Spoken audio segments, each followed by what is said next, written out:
भीमा को हंसते हुए देखने के बाद मानव समझ गया भीमा का यह दंड भी जहरीला है। मानव को स्वामी प्रसाद के जहर से काले होते हुए हाथ की याद आ गई। मानव ने अपना हाथ ऊपर उठाया और गौर से देखने लगा। मानव को याद था कि स्वामी प्रसाद ने जहर का असर होने के बाद अपने हाथ को आग में डाल दिया था। मानव मन ही मन आग के बारे में सोचने लगा, लेकिन इस बर्फ और पानी में आग ढूंढ पाना मुश्किल था। मानव को प्रदीप के बैग में रखे लाइटर की याद आई, लेकिन प्रदीप और मानव के बीच में भीमा दीवार बनकर खड़ा हुआ था। भीमा हंसते हुए बोला, शरीर की फुर्ती से तो तुम मुझे तेज लग रहे थे, लेकिन अकल से एकदम सुस्त निकले। मानव चिल्लाते हुए बोला, कायरों की तरह धोखे से वार करना तुम लोगों की आदत है। भीमा भी उसी जोश से चिल्लाते हुए बोला, जुबान संभाल कर बात कर लड़के, वरना जहर का असर तुझ पर हो उससे पहले ही तेरी गर्दन मरोड़ दूंगा। मानव ने एक बार फिर से अपने हाथों की ओर देखा, लेकिन उसमें कोई बदलाव नजर नहीं आ रहा था। मानव ने मन में सोचा, लगता है कि इस जहर का असर धीमा है। इससे पहले कि जहर का असर शुरू हो, मुझे यहाँ से निकलने के लिए भीमा को हराना ही होगा। बिना भीमा को हराए मैं बाहर नहीं जा सकता हूँ, और बिना बाहर गए मुझे आग मिलने वाली नहीं है। इतना सोचते ही मानव ने भीमा की ओर दौड़ लगा दी और चिल्लाते हुए बोला, आज देख ही लेते हैं कि कौन बचता है और कौन नहीं। मानव को लड़ने के लिए आगे दौड़ते हुए देखकर भीमा चौंक गया। भीमा ने फुर्ती से मानव के वार से खुद को बचाया और एक झटके में उसका हाथ पकड़ लिया। भीमा चिल्लाते हुए बोला, पहले ये बताओ कि तुम हो कौन? मानव बोला, गलत समय पर सही सवाल किया है, लेकिन अब देर हो चुकी है। तुमको यह सवाल पहले करना चाहिए था। इतना कहकर मानव ने अपना खंजर निकाला और एक के बाद एक ताबड़तोड़ वार भीमा के ऊपर करने लगा। भीमा मानव के सारे वार एक के बाद एक रोकता जा रहा था। भीमा के लड़ाई के बदले हुए तरीके को देखकर एक पल के लिए मानव भी चौंक गया कि जो अभी कुछ देर पहले अग्रेसिव होकर लड़ रहा था, अब बस मानव का वार रोक रहा था। भीमा वार रोकते हुए फिर से बोला, लड़के अपना परिचय दो, क्योंकि आज तक ऐसा चमत्कार या जादू कभी भी नहीं हुआ है। मानव वार को धीरे करता हुआ बोला, कैसा चमत्कार? भीमा बोला, वो दंड नाग के जहर से बना हुआ था। वो जहर इतना तीव्र प्रहार करता है कि सामने वाला आदमी उसे छुएगा तो पल भर में जहर उसके अंदर फैल जाएगा, और जिस स्थिति में लोग सही से खड़े भी नहीं हो सकते, उस स्थिति में तुम मुझसे लड़ कैसे सकते हो? भीमा की बात सुनकर मानव भी रुक गया।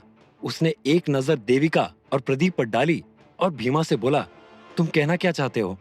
भीमा ने कहा, क्या नागदल वालों ने तुमको यहाँ भेजा है, क्योंकि इस जहर को वही बर्दाश्त कर सकते हैं?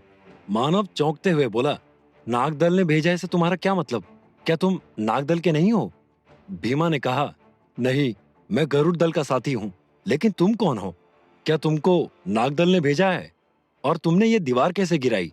मानव बोला, मैं गरुड़ दल के सरदार का बेटा मानवेंद्र हूँ। मानवेंद्र का नाम सुनकर भीमा के हाथ से दंड एकाएक छूट गया और वो घुटने के बल जमीन पर बैठ गया। भीमा की ये हालत देखकर देविका और प्रदीप दोनों बहुत चक्के रह गए।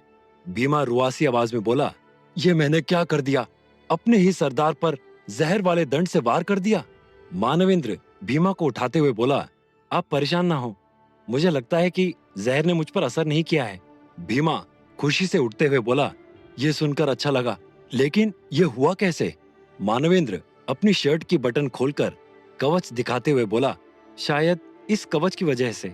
भीमा ने कहा, लेकिन ये तो गरुड़ कवच है, इस पर तो जहर का असर होता है। मानव बोला, स्वामी प्रसाद ने इसमें 3 और कवच मिला दिए थे, जिसमें से एक कवच नागों का भी था, शायद इसलिए जहर का असर नहीं हुआ। भीमा ने हाथ जोड़कर ईश्वर को धन्यवाद किया। तभी मानव ने कहा, लेकिन तुम्हारे पास ये नागों का दंड कैसे आया? भीमा ने कहा, इस दंड को मैंने एक नाग दल के आदमी को मारकर उससे छीना था।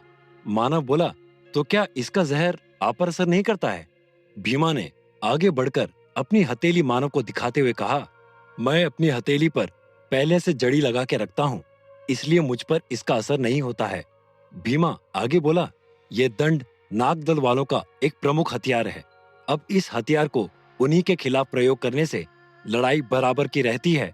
भीमा और मानव की जान पहचान हो जाने के बाद देविका भी वापस कमरे में लौट आई। प्रदीप अभी भी दर्द से कराह रहा था। मानव भीमा की ओर देखते हुए बोला, क्या आपके पास इसको ठीक करने का कोई तरीका है? भीमा मुस्कुराते हुए प्रदीप के पास गया और मानव की ओर देखकर बोला, इसका पैर अकड़ गया है बस। इतना कहकर भीमा ने प्रदीप का पैर पकड़ा और झटके से मोड़ दिया। प्रदीप जोर से चिल्ला पड़ा, लेकिन अगले ही पल ठीक भी हो गया और उठकर अपने पैरों पर खड़ा हो गया। प्रदीप को ठीक होते देख मानव ने राहत की सांस ली और भीमा की ओर देखते हुए बोला, हम इसके पहले भी कई कब्रों पर गए थे, लेकिन वहां तो सुरक्षा के लिए कोई नहीं था, तो आप क्यों इस कब्र की रक्षा कर रहे हैं? भीमा ने कहा, क्योंकि इस कब्र में हमारे गरुड़ दल के दूसरे पद पर आने वाले प्रमुख और तुम्हारे पिताजी के मित्र वारिश की समाधि है। मानव के बोलने से पहले ही देविका बोल पड़ी, तो फिर मानव के पिताजी की समाधि पर सुरक्षा क्यों नहीं है? वो तो दल के प्रमुख भी थे। भीमा ने कहा, मैं सारी बातें आराम से बताता हूँ, पहले तुम लोग अपने यहाँ आने का उद्देश्य बताओ। मानव ने कहा, मुझे गरुड़ दल में वापस जाने के लिए स्पिरिट स्टोन चाहिए। मेरे पास जो भी है उसमें अभी कमी है। फिर मुझे अपने पिताजी के कड़े के बारे में पता चला और अब मुझे लग रहा है कि उसमें स्पिरिट स्टोन है, तो मुझे वो चाहिए। और उसी को ढूंढने में मुझे एक नागमणि मिली जो इसी जगह की है। फिर हमें इस कब्र के बारे में पता चला तो हम यहाँ चले आए। भीमा चौंकते हुए बोला, कैसी नागमणि? मानव ने जेब से अंगूठी निकालकर भीमा की ओर बढ़ा दी। भीमा ने अंगूठी देखी तो कहा, और ये तुमको कहाँ से मिली? प्रदीप ने कहा, जहां पर लाश को ले जाते समय गाड़ी नदी में गिर गई थी, वहीं पर। भीमा मुस्कुराते हुए बोला, नियति भी कैसा कैसा खेल रचती है। हम आज तक यही सोच रहे थे कि तुम कभी हम तक पहुंच पाओगे या नहीं। आखिर दुश्मन ही हमारे काम आए। मानव ने कहा, दुश्मन काम आए? लेकिन कैसे? भीमा अंगूठी को हाथ में उछालते हुए बोला, क्या तुम लोगों को या तुम्हारी पुलिस वगैरह को पता है कि आखिर उस दिन हुआ क्या था? प्रदीप बोला, हाँ, किसी ने रास्ते को खराब करके एक्सीडेंट करवा दिया था और वही आदमी कड़ा लेकर भाग गया था, तो हमें लगा ये नागदल का काम है। भीमा ने कहा, हुआ तो यही था, लेकिन ये तो सबके सामने हुआ था। इससे अलग भी कुछ हुआ था जो पानी में हुआ था। देविका बोली, ऐसा क्या हुआ था पानी में जो अब तक राज है? भीमा मानव की ओर देखते हुए बोला, जब तुम्हारे पिताजी यानी हमारे सरदार प्रचंड तुम्हारी माताजी को ढूंढ रहे थे, तभी उनकी तीर मारकर हत्या की गई। वारिश और प्रचंड में गहरी दोस्ती थी। वारिश ने दल के नियम के अनुसार उनका संस्कार किया, क्योंकि आग में अंतिम संस्कार करने का काम बेटे का होता है और तुमको उस वक्त हम खतरे में नहीं डाल सकते थे, इसलिए गरुड़ मंदिर में उनकी समाधि बना दी गई। मानव गुस्से में बोला, लेकिन मेरे पिताजी की हत्या की किसने? मुझे वो आदमी चाहिए, उसे मैं अपने हाथों से दफन करूंगा। भीमा मानव के कंधे पर हाथ रखते हुए बोला, नागदल के ही किसी सदस्य ने तुम्हारे पिता की जान ली थी।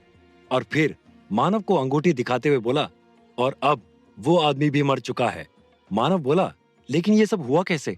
भीमा बोला, तुम्हारे पिताजी का संस्कार करने के बाद उनके सामान को पंचजन्य जंगल में गरुड़ मंदिर में पहुंचा दिया गया।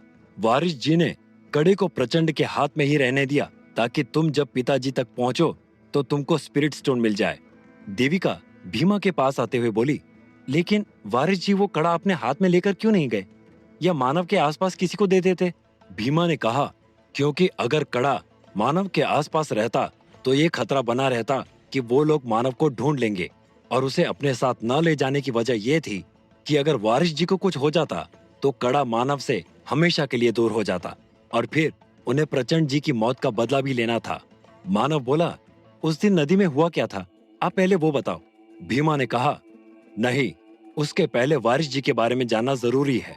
जब वारिस जी को पता चला कि जिन लोगों ने प्रचंड को मारा है वो यहाँ रहते हैं, तो वो यहाँ आ गए, लेकिन यहाँ रह पाना इतना आसान नहीं था। उन्होंने अपना परिवार बसाया और धीरे धीरे करके कुछ समय में उस आदमी का पता लगा लिया, लेकिन वो आदमी कभी बाहर ही नहीं निकला और उसे मार पाने का मौका वारिस जी को नहीं मिल रहा था।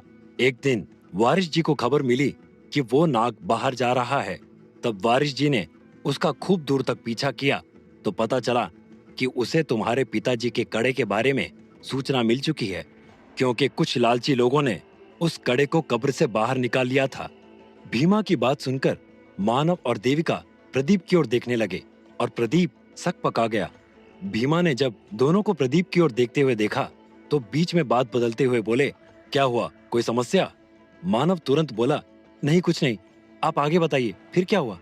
भीमा ने कहा, जब गाड़ी पलटी तो नागदल वाले आदमी ने कड़ा निकाल लिया और भागने ही वाला था कि तभी वारिस जी ने हमला कर दिया। खूब भयानक लड़ाई हुई, गाड़ी के पुर्जे उड़ गए, नदी में लंबी लंबी लहरें उठने लगी और आखिर में वारिस जी ने उस दुष्ट को नरक धाम पहुंचा ही दिया। संभव है कि उसी लड़ाई में ये अंगूठी गिरी होगी। मानव बोला, और वो कड़ा, उसका क्या हुआ? भीमा ने कहा, कुछ समय तक तो वो वारिस जी के साथ रहा, लेकिन लड़ाई में वो भी बहुत घायल हो चुके थे और फिर यहाँ भी बहुत सारी लड़ाइयां हुई थीं। उसी घायल अवस्था में उन्होंने वो कड़ा अपने बेटे को दे दिया था। प्रदीप बोला, लेकिन वंश वृक्ष में तो किसी बेटे का जिक्र नहीं है। भीमा मुस्कुराते हुए बोले, क्योंकि 8 साल से कम उम्र के बच्चों का नाम वंश वृक्ष में नहीं डाला जाता है, इसलिए वो नाम कहीं नहीं मिलेगा। देविका बोली, तो हम उनके बेटे को कहाँ और कैसे मिल सकते हैं? वो यहीं है या कहीं दूर? भीमा एक लंबी और गहरी सांस लेकर वहीं बैठ गए। उनके ठंडे रुख से मानव को लग गया कि जरूर कोई गड़बड़ है। मानव बोला, क्या हुआ, कोई समस्या है क्या? भीमा मानव की ओर देखते हुए बोले, समस्या ये है कि वो बेटा जितना पास है उतना ही दूर भी है। देविका ने कहा, क्या मतलब है आपका? भीमा ने कहा, वारिस जी की मृत्यु के कुछ समय पहले ही एक लड़ाई में उनके बेटे को मार दिया गया था। उसकी लाश भी यहीं कहीं आसपास दफन है, लेकिन उसके बारे में किसी को कुछ नहीं पता है। भीमा की बात सुनकर मानव ने अपना सर पकड़ लिया और तेज आवाज में बोला, ये कैसा मजाक है? आप इतने समय से यहाँ पर हैं और आपको ही नहीं पता कि लाश कहाँ है? भीमा ने कहा, क्योंकि उस वक्त मैं यहाँ पर नहीं बल्कि गरुड़ मंदिर में था और बाद में मैंने उसे ना ढूंढना ही सही समझा। देविका बोली, तो अब हम क्या करें? हमें किसी भी हालत में वो कड़ा चाहिए। मानव ने एक नजर देविका पर डाली और फिर वारिस जी की कब्र पर, फिर भीमा से बोला, हमें इस कब्र को खोलना होगा, इसी के सहारे हमें उनके बेटे का सुराग मिलेगा। भीमा ने कहा, जैसा तुम ठीक समझो। मानव ने पल भर में बर्फ के बने कब्र को पिघलाकर खत्म कर दिया और कब्र को खोल दिया। वारिस की लाश को सामने देखकर मानव ने झुककर उनको प्रणाम किया। अचानक मानव को कुछ याद आया और उसने कहा, लेकिन जब वारिस जी की मृत्यु हुई तो आपने उन्हें जलाया क्यों नहीं? भीमा ने कहा, क्योंकि यहाँ आग की समस्या होती है। इतने बर्फ में आग जलाना लगभग असंभव है और अगर आग जला भी देता तो उसके धुएं से नागदल वालों को पता चल जाता। मानव ने आगे बढ़कर वारिस के ऊपर से कपड़े को हटाया तो लाश को देखकर चौंक गया। मानव ने देविका की ओर देखा और कहा, यह आदमी जीनियस था। क्या मानव वारिस के बेटे को ढूंढ पाएगा? क्या स्पिरिट स्टोन की दौड़ मानव के सभी संबंधियों को आपस में जोड़ पाएगा? और कैसे निपटेगा मानव नागदल के इलाके से? जानने के लिए सुनते रहिए पक्षी राज, सिर्फ और सिर्फ पॉकेट एफएम पर।